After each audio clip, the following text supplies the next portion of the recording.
Students welcome back to my second lecture. बेटा first lecture में हमने डिस्कस किया what is inertia and types of inertia. Okay, second lecture में हम discuss करते हैं Newton's second law of motion.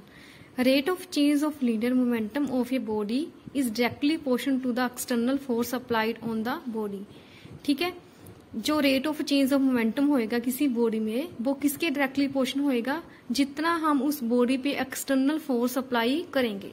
ठीक है, this change take place always in the direction of the force applied. अब हम बेटा इसको एक्सप्लेन करते हैं तो ही आपको ये डेफिनेशन समझ में आएगी। हमें पता है force is equal to mass into acceleration. देखो अब इसकी क्या एक्सप्लेनेशन है, आपने ध्यान से देखना है।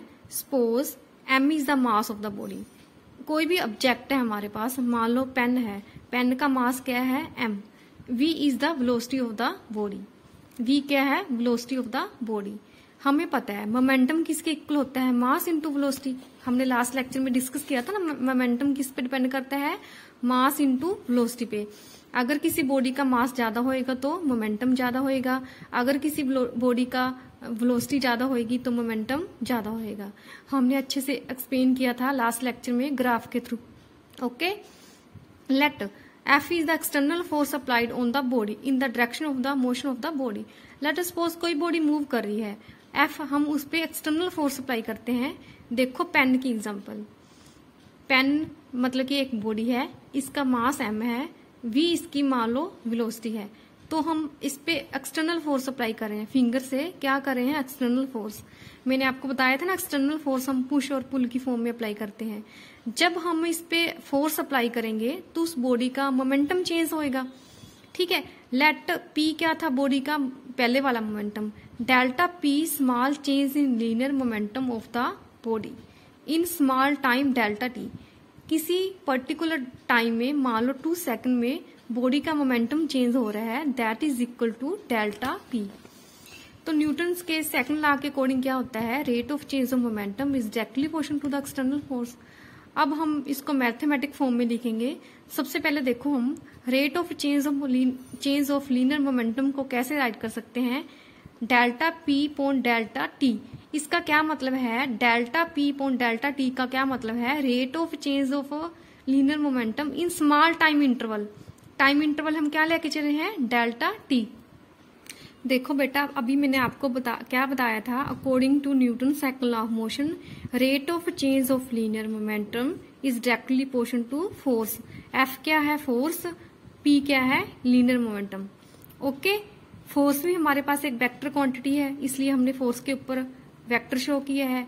लीनियर मोमेंटम भी हमारे पास एक वेक्टर क्वांटिटी है, इसलिए हम लीनियर मोमेंटम के ऊपर वेक्टर शो किया है। ठीक है, इसका मतलब हम इसको ऐसे भी राइट कर सकते हैं, force is directly proportional to the dp upon dt। इसका क्या मीनिंग है, देखो बेटा हमारे पास है डेल्टा t। जब डेल्टा t बहुत स्मॉल होएगा, अप्रोक्सीमेट टेंड्स टू 0 होएगा। मैंने आपको बताया था जो delta p upon delta t है, ये किस में चेंज हो जाएगा, फर्स्ट डेरिवेटिव में। d पॉन dt का मतलब क्या है, फर्स्ट डेरिवेशन। ठीक है, जब नीचे वाली टर्म वेरी स्मॉल हो जाती है तो ये पूरी क्वांटिटी फर्स्ट डेरिवेशन में चेंज हो जाती है।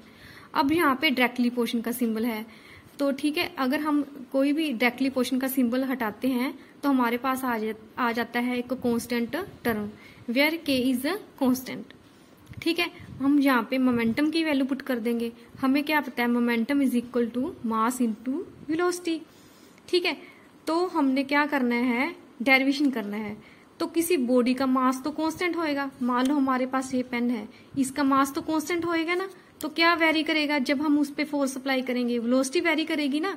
देखो मान लो ये पेन किसी पर्टिकुलर डायरेक्शन में ऐसे मूव कर रहा है किसी पर्टिकुलर वेलोसिटी से, जब हम इस पे एक्सटर्नल फोर्स अप्लाई करेंगे तो उस पेन की क्या चेंज होगी, वेलोसिटी। इसलिए हमने क्या किया, डेरिवेशन में से m को बाहर निकाल लिया, d पॉन dt v। तो rate of change of velocity with respect to time क्या होता है, एक्सेलरेशन। ठीक है, k की वैल्यू 1 होती है for all the system of unit.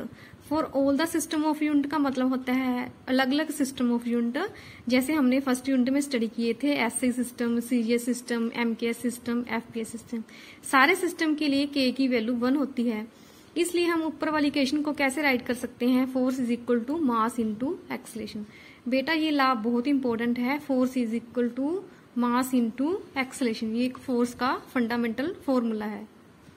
बेटा मैं अब आपको फर्स्ट चैप्टर का थोड़ा सा ओवरव्यू देती हूँ जो हमने लास्ट लेक्चर में डिस्कस किया था। जैसे लास्ट लेक्चर में हमने डिस्कस किया था फोर्स। फोर्स क्या होता है, एक एक्सटर्नल एफर्ट्स होता है पुश और पुल की फॉर्म में। नेक्स्ट हमने टॉपिक डिस्कस किया था लीनियर मोमेंटम। ठीक है, quantity of the motion contain in A body is called linear momentum. Linear momentum का क्या फार्मूला होता है, मास इनटू वेलोसिटी। देखो जो लीनियर मोमेंटम है एक वेक्टर क्वांटिटी है, इसलिए जब भी हम लीनियर मोमेंटम का फॉर्मूला राइट करेंगे तो उसके ऊपर क्या लगाएंगे, वेक्टर। देखो मैंने आपको बार बार बताया है ये बात, कुछ फिजिकल क्वांटिटी स्केलर्स होती हैं, कुछ फिजिकल क्वांटिटी वेक्टर होती हैं। जो फिजिकल क्वांटिटी वेक्टर होती हैं हम उसके ऊपर क्या लगाते हैं, वेक्टर। ये वेक्टर का सिंबल है। जैसे मास है, मास एक स्केलर फिजिकल क्वांटिटी है, हम इसके ऊपर वेक्टर नहीं लगाएंगे क्योंकि मास की कोई भी डायरेक्शन नहीं होती। ठीक है, वेलोसिटी की डायरेक्शन होती है, कोई भी डायरेक्शन हो सकती है वेलोसिटी की particular. So momentum is equal to mass into velocity. और हमने लास्ट लेक्चर में डिस्कस किया था graph between momentum and velocity. ठीक है, graph between momentum and mass. ठीक है, फर्स्ट ग्राफ में क्या शो किया था हमने, graph between momentum and velocity when mass is constant. ये ग्राफ स्ट्रेट लाइन में आया था। नेक्स्ट हमने ग्राफ डिस्कस किया था graph between momentum and mass when velocity is constant. Momentum और मास के बीच में भी जो ग्राफ था स्ट्रेट लाइन था। नेक्स्ट ग्राफ था जब मोमेंटम टू बॉडी का इक्वल होता है बट मतलब कि मास डिफरेंट होता है। मोमेंटम इक्वल है सो हम इस क्वेश्चन को ऐसे राइट कर सकते हैं, mass velocity is equal to mass velocity. So इस क्वेश्चन में क्या है, velocity is inversely proportional to mass. बेटा ये ग्राफ आपके लिए न्यू है। अगर टू कोई फिजिकल क्वांटिटी आपस में इनवर्सली प्रोपोर्शनल होती है तो उन दोनों का प्रोडक्ट कांस्टेंट होएगा, तो इस कंडीशन में जो ग्राफ है वो हाइपरबोला आता है। इस फॉर्म को हम हाइपरबोला बोलते हैं। ठीक है, इस ग्राफ को हम स्ट्रेट लाइन ग्राफ बोलते हैं। नेक्स्ट बेटा हम लास्ट लेक्चर में डिस्कस किया था न्यूटन्स लॉ ऑफ मोशन। हमने डिस्कस किया था what is Newton's first law of motion. ये क्या होता है, अगर कोई बॉडी रेस्ट पे है तो वो रेस्ट पे रहेगी, अगर कोई बॉडी यूनिफॉर्म मोशन में है तो वो यूनिफॉर्म मोशन में मूव करती रहेगी, अगर किसी पर्टिकुलर डायरेक्शन में मूव करिए तो वो पर्टिकुलर डायरेक्शन में मूव करती रहेगी जब तक हम किसी बॉडी पे एक्सटर्नल फोर्स नहीं लगाते। ये हमारा लास्ट लेक्चर तक का काम था और आज हमने डिस्कस किया what is inertia, types of inertia and explanation of Newton's second law of motion. बेटा जो थर्ड यूनिट है दिस इज वेरी इजी। ठीक है, इसमें हर चीज को एग्जाम्पल के थ्रू एक्सप्लेन किया है। आपने अच्छे से साथ के साथ वीडियो देखनी है, नोट्स बनाने हैं। कोई भी प्रॉब्लम हो तो मेरे साथ कंसल्ट करनी है। Okay, thank you, have a nice day.